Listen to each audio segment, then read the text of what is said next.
Ok. Hermano Mauricio, ¿nos puede dirigir en una oración para iniciar, por favor?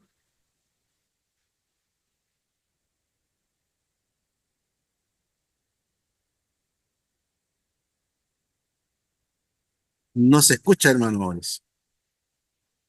Ya. Bueno, no se escucha. Hermano Giovanni, por favor, si tú nos puedes dirigir en una oración. Ahí,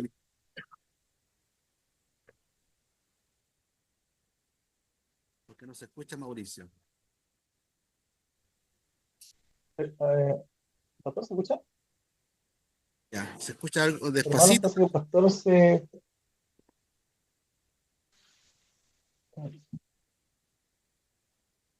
Ya, Uno, dos, sí, sí, ¿se escucha ahí? Bueno, ya.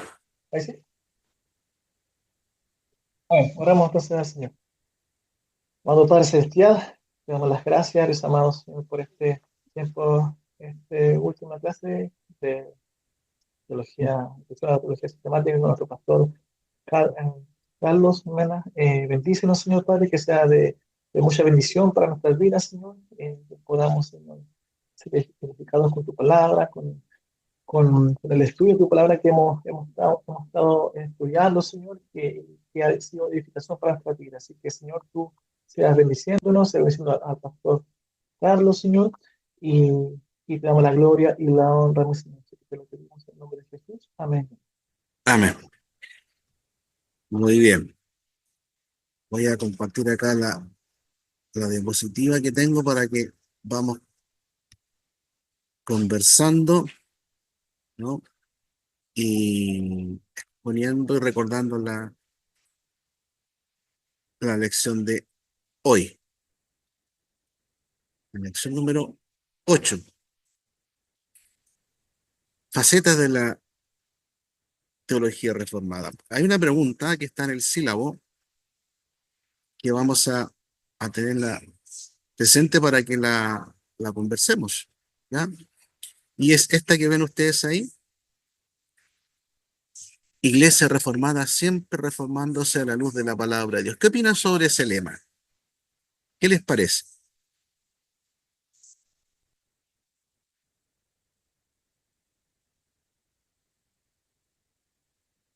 ¿Quién va a ser el primero en opinar?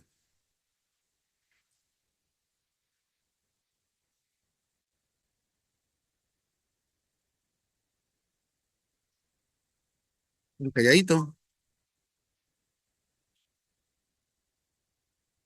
¿Es un lema Pastor, obvio?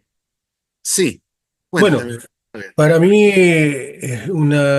cuando leí esta pregunta, es, ¿no es cierto?, esencialmente para un cristiano, importante. Me vino a la mente dos pasajes de Lutero, ¿ya?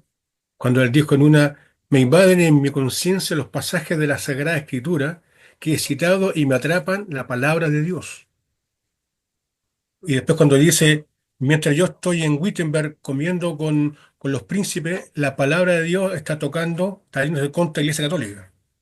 O sea, Ujú. para mí, siempre reformándose la importancia de que el cristiano tiene que estar en orden. Aquí lo noté. La Iglesia debe continuamente renovarse y alinearse con la voluntad de Dios como se revela en la Biblia. ¿Ya? Yo noté ese punto para que no se olvidara. Para mí es eso, estar siempre reformando, siempre buscando en la luz de la palabra de Dios lo que Dios me quiere enseñar en mi vida, que siempre como pecador que sigo siendo, tiende, ¿no es cierto?, a salirme un poco de la escritura. Pero si yo sigo la palabra de Dios, voy a seguir buscando, reformando cada día en mi vida este Dios que me ha amado y que me tiene a su lado. Así es. Muy bien, ciertamente. ¿Alguien más quiere opinar?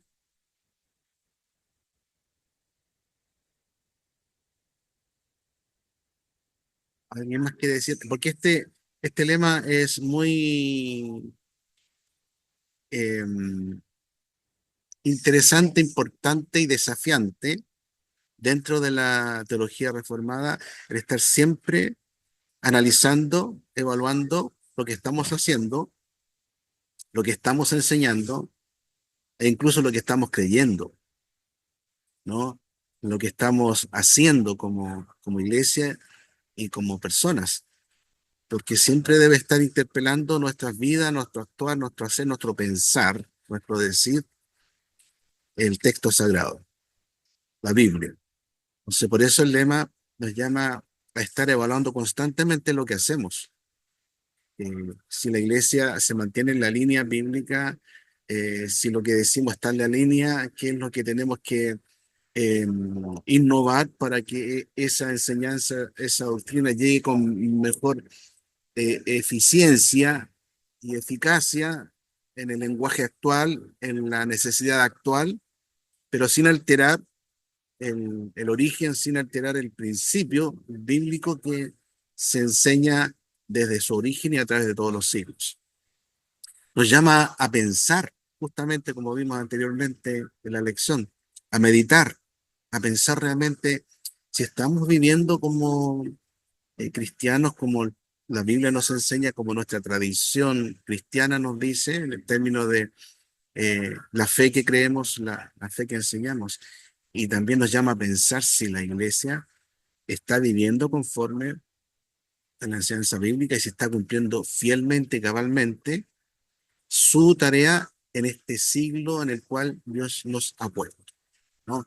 Entonces, esto nos llama a pensar si realmente estamos actuando eficientemente con el mandato que tenemos. Y para algunos va a significar cambios, va a significar reestructurar, renovar, pero sin perder la esencia del mensaje. Bien. Y tenemos las otras preguntas que son dos nomás. Uno, los 5 puntos que más le llama la atención de la lección número 8, ¿no? ¿Quién puede mencionar algún punto, por lo menos, que le haya llamado la atención?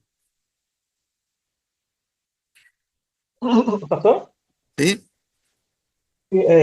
bueno, uno de los puntos que a mí me llama la atención es sobre que la teología reformada es histórica y confesional.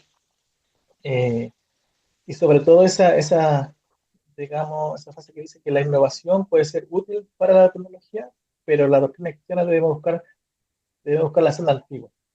Y yo pensándolo y meditándolo, eh, yo creo que en el siglo, yo creo que 20 o ya los últimos tiempos de la iglesia, de la historia de la iglesia, en el cual estamos nosotros, eh, se ha olvidado eso. O sea, algunos cristianos, la mayoría, se olvidaron de valorar, digamos, la herencia doctrinal de la iglesia, en el cual el hombre de Dios ha sido utilizado por el Espíritu Santo para enseñar, para articular y las grandes verdades.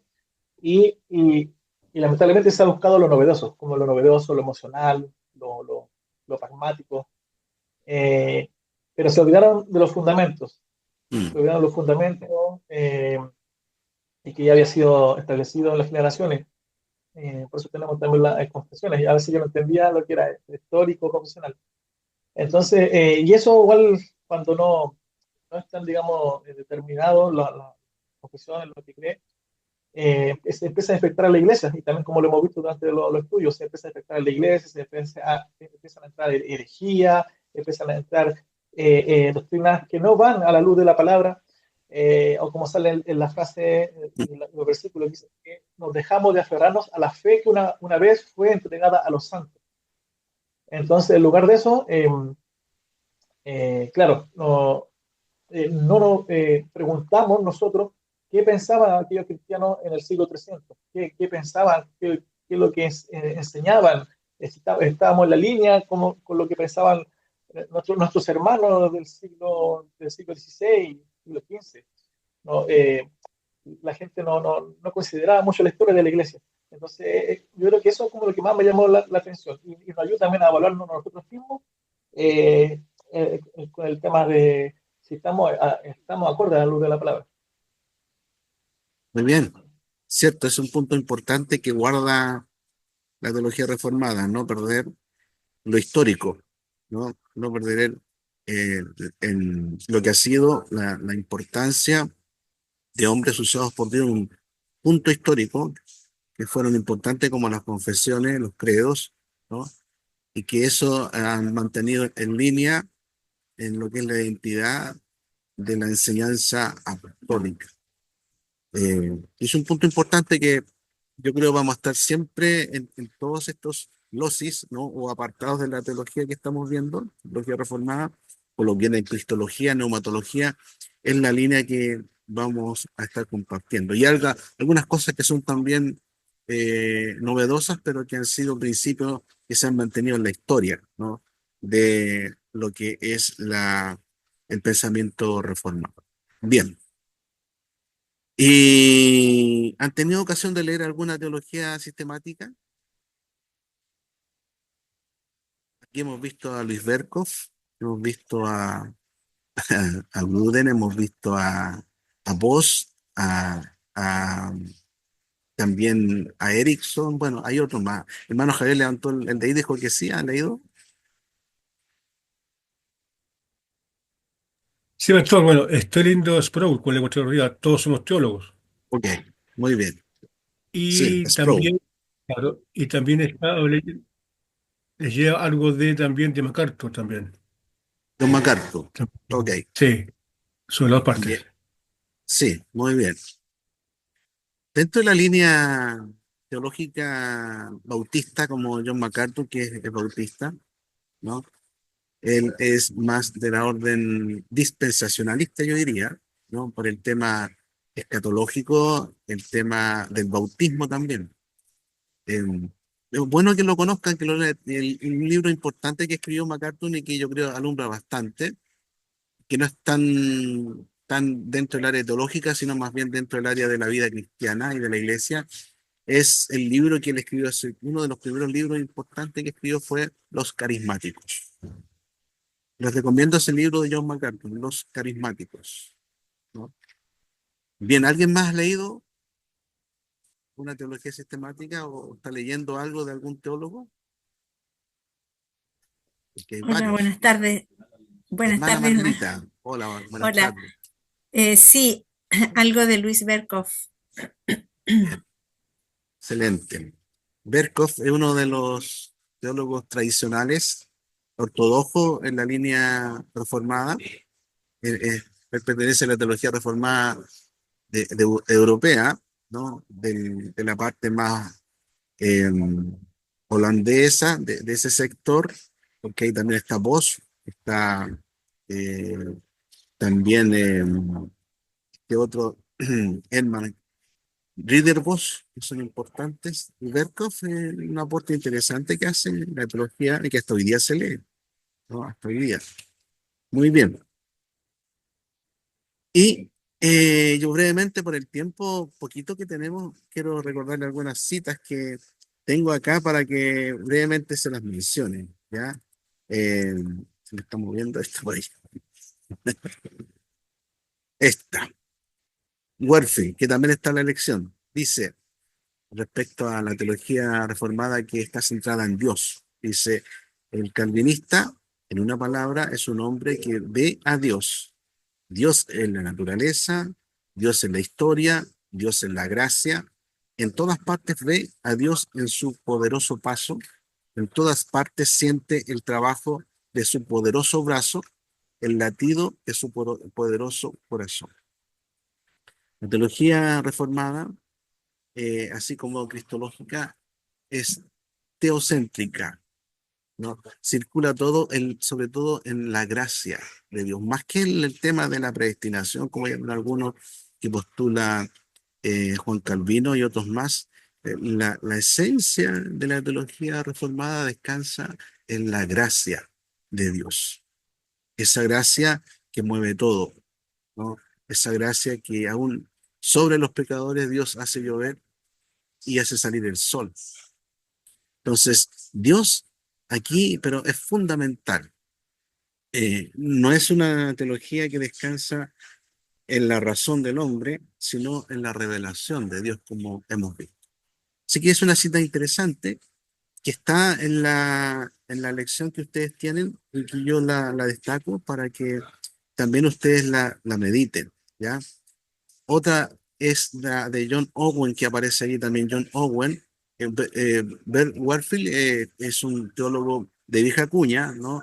Pertenece al ala de la teología clásica, reformada clásica, eh, junto con John Owen también. ¿no?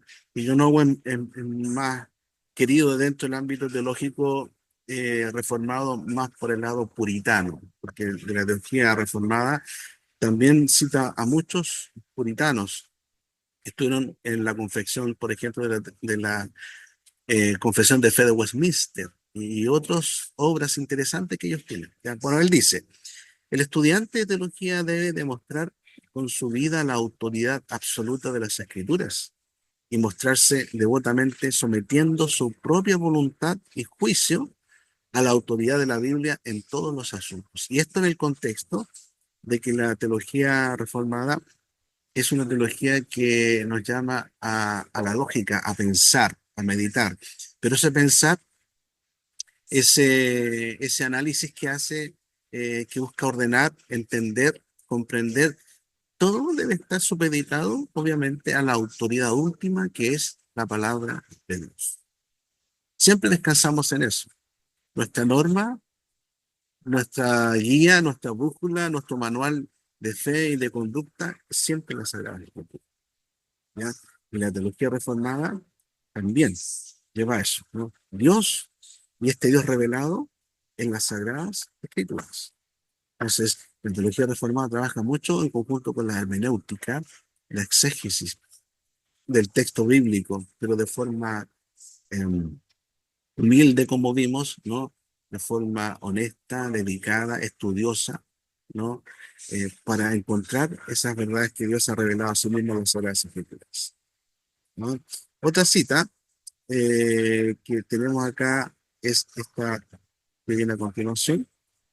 Eh, es lo que decía también el hermano Giovanni anteriormente, que está dentro de esa área importante de la teología reformada, como es la tradición, no la historia, no los orígenes. Dice, la tradición puede ser la perdición o la bendición de la iglesia, ¿no? La tradición perjudica a la iglesia cuando la elevamos a la autoridad divina, pero ayuda a la iglesia cuando cada generación recibe, examina y transmite lo que nuestros predecesores aprendieron de la palabra profética y apostólica, ¿no? Siempre y cuando aquello esté en consonancia con lo que realmente el texto bíblico enseña, porque hay muchos autores antiguos, como el mismo Juan Calvino, por ejemplo, que hay varias cosas que él dice en su institución religiosa que creemos nosotros, los pastores y teólogos actuales, que no están muy en consonancia con el texto bíblico, ¿no? Que hay que tenerlo ahí, no porque sea Juan Calvino, todo lo que dice está correcto, no. Como también todo lo que dice Lutero es correcto, tampoco. Ni todo lo que Agustín pueda decir es correcto, tampoco. Ni todo lo que Berkov dice es correcto, tampoco, ¿no? Eh, Sí, es importante tenerlo presente, pero como dice la primera cláusula, esa tradición de algunos teólogos puede perjudicar a la iglesia o puede traer bendición a la iglesia.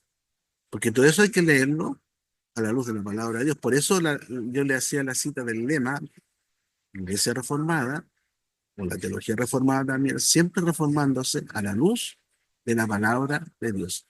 Ese ejercicio hay que hacerlo constantemente, permanentemente, evaluar cómo está la iglesia, lo que está enseñando. O la iglesia está viviendo por la estructura, por el sistema, se está dejando allá, porque algunas veces el sistema de gobierno presbiteriano, como ejemplo, yo creo que es el mejor de todos, pero cuando no se entiende bien, cuando no se aplica correctamente, en vez de ser alas para que muera la iglesia, son cadenas que la atan, ¿no? La perjudican para que pueda crecer y desarrollarse. Así que en eso hay que tener, yo creo, bastante cuidado. Bien. Otra cita que también está dentro de las lecciones que ustedes tienen ahí, dice, la teología reformada no se desvía de nuestra antigua herencia cristiana, sino que afirma las doctrinas ortodoxas universales de Dios y Cristo que forman la columna vertebral de la gran tradición confesional del cristianismo en la historia. Y esto tiene que ver, ¿no?, en el hecho de que la teología reformada también toma como fuente histórica, no como principal, sino que como fuente para mantener la identidad y la línea. Por ejemplo, el credo de Calcedonia, ya del año, el Concilio de Nicea del 325, que plantea el tema de las dos naturalezas de Cristo, que Cristo es hombre y es Dios, ¿no? Eh, el credo apostólico también, las confesiones mismas que hemos mencionado, la segunda confesión helvética, los catecismos de Heidelberg, ¿no? De Westminster, los cánones de Dodge y otros más, que tienen que ver con justamente esta herencia cristiana, ¿no? Que recoge y resume en breve lo que son algunos postulados importantes del cristianismo. Pero todo eso siempre hay que analizarlo a la luz de la palabra de Dios, ¿no? Entonces, es un tema importante que ustedes deben estudiar y que viene el próximo año ya, es exégesis bíblica, porque también hay muchas formas de interpretar el texto bíblico, ¿no? Junto con la hermenéutica, los principios de interpretación bíblica. Y eso es muy, pero fundamental para entender también por qué la teología reformada, por ejemplo, plantea el tema del pacto. Es un concepto importante que ustedes deben tener presente para entender la teología reformada. La teología reformada es federal, ¿no? Eso significa que es pactual. ¿Qué significa que sea pactual? Que descansa también en el pacto que Dios estableció con el hombre. Y se habla de dos pactos generales, el pacto de obras y el pacto de gracia. Pero eso tiene todo un desarrollo histórico que el año pasado lo vimos. Fue bien interesante ese curso, Teología del Pacto se llama, y que vamos a considerar también posteriormente para aquellos estudiantes que quieran especializarse más dentro de lo que es el ámbito de exégesis reformada. ¿Ya? Pero se los menciono para que lo tengan presente. ¿Bien? Otra cita que está en el texto de esta última lección es, y se hace esa pregunta, ¿qué es la teología reformada? La teología reformada es una proclamación de todo el consejo de Dios, en la medida que Dios ha revelado para nuestro conocimiento. Todo el consejo de Dios. Y eso tiene que ver con las Sagradas Escrituras, tanto el Antiguo como el Nuevo Testamento. Cómo Dios se ha revelado ahí, ¿no? Eh, y lo que Dios ha revelado es para nuestro conocimiento, pero hay cosas que no, Dios no ha revelado, como dice Deuteronomio 29:29. Entonces, la teología reformada descansa no en una invención humana, sino en la revelación de Dios. Y esta, principalmente, exclusivamente y únicamente en las Sagradas Escrituras, aunque Dios también se ha revelado en la creación, como hemos visto, ¿no? Revelación general, revelación especial. ¿Ya? Y otra cita es esta. La teología reformada ha apuntado históricamente a lo mismo que Pablo tenía en su enseñanza, que es el amor que proviene de un corazón puro, una buena conciencia y una fe sincera. Es decir, el teólogo reformado es una persona que no vive intelectualmente con una idea de conocimiento árido, sino el amor, la humildad, como veíamos al principio, ¿no? Eh, la fe, eh, la honestidad debe ser parte importante, ¿no? De aquel que estudia teología reformada. Y es lo que busca la teología reformada. No una información intelectual, racional, que puede ser algo interesante, pero que baje al corazón, ¿no? Que la vivamos, que la encarnemos, que la mostremos para que el mundo vea cómo Dios se ha revelado y cómo yo, como he sido tocado por Él, lo comparto con los demás. El amor me debe llevar a compartir con otros lo que yo pienso, lo que yo creo, lo que Dios ha revelado, lo que yo entiendo por eh, teología y otras áreas más que son interesantes dentro de la fe cristiana, como la apologética, ¿no? Una apologética con amor, con sinceridad, con fe, como es también para la teología reformada, ¿ya? Y otra cita que está también en la lección es: la expansión misionera de la iglesia llegó como la respuesta de Dios a las oraciones de las iglesias reformadas y presbiterianas. Tomo esta cita porque eh, la teología reformada también es misionera, es evangelística. Hay personas que piensan que los reformados no evangelizan, pero eso es el hipercalvinismo o el neopuritanismo, que lleva a decir que Dios es tan soberano, ¿no? y tan grande que todo lo que hacemos ya Él estaba dentro de su diseño, por lo tanto, Él va a llamar a los que ha escogido. No se preocupan de la labor misionera, del gran mandamiento. Pero la teología reformada sí es misionera y descansa en esa labor. Juan Calvino envió a los primeros misioneros a Brasil y los mataron, envió 2 o 3 veces y los mataron a todos, pero con el ánimo de ir y predicar el evangelio, ¿no? Él decía, estoy dispuesto a cruzar 7 mares llevando la palabra para buscar la unidad de la iglesia también. Y los primeros misioneros que se enviaron posterior a la reforma han venido justamente del ala reformada. Y esto que cito acá, si ustedes ven, por ejemplo, el orden del culto público de Westminster o los estándares de Westminster que fueron escritos en el año 1645 en adelante, plantean allí que antes de que se predique o después que se predique hay que orar. Y una de las oraciones que ellos han tenido siempre es esta, que clamaba para que el evangelio se propagara por todas las naciones. Y ellos envían misioneros. De hecho, el primer misionero llega acá a Chile para establecer la iglesia anglicana y presbiteriana fue David Humboldt. Y lo enviaron desde Estados Unidos tanto los anglicanos como los presbiterianos. Fueron las primeras iglesias establecidas acá en Chile, ¿no? Por este celo misionero, ¿no? Llevar el evangelio a toda criatura. Eso es importante tenerlo presente dentro de lo que es la teología reformada. Y por último, la teología reformada es una gran afirmación de que de Él, por Él y para Él son todas las cosas. Al sea la gloria para siempre, Dios posee dentro de sí mismo toda la gloria y dignidad para ser servido. Por lo tanto, la verdadera piedad es vivir para Dios en todo momento y en todas las cosas, con todo lo que Él es y es capaz de realizar, porque Él es Dios en virtud de su naturaleza.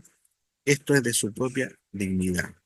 Es una afirmación de que todo es para la gloria de Dios, porque tiene relación con la primera pregunta del Catecismo Menor de Westminster, que pregunta, ¿cuál es el fin principal del hombre? La respuesta es, el fin principal del hombre es glorificar a Dios y Glorificar a gozar de Dios y Él gozar de para Él. siempre, ¿no? Entonces, la teología reformada también busca honrar a Dios, alabar a Dios y vivir para su gloria. Ya, eso a grandes resúmenes.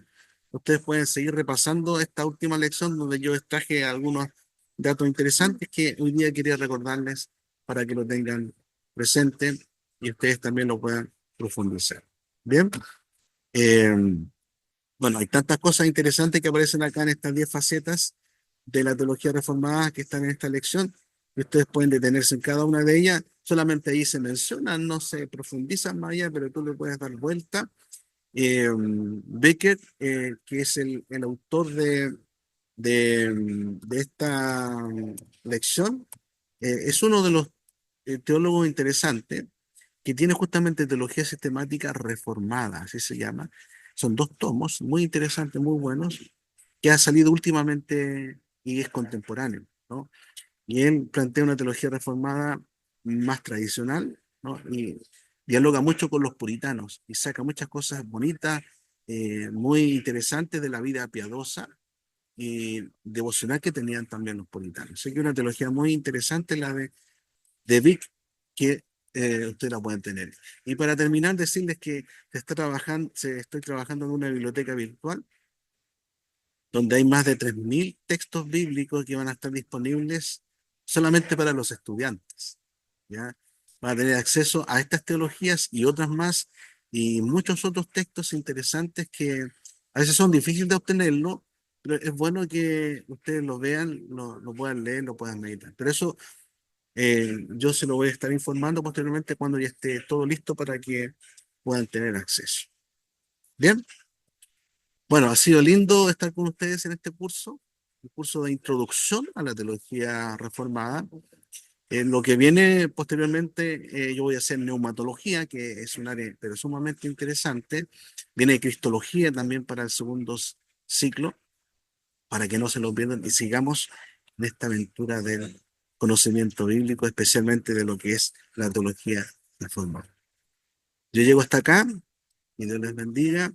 Siguen ahora con el pastor David, que va a terminar con ustedes la última lección.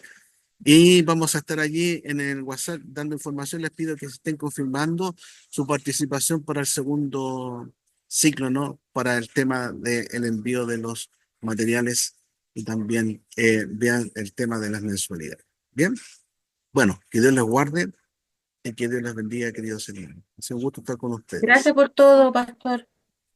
Ya, nos vemos. Gracias a ustedes. Gracias, pastor. Nos vemos. Gracias.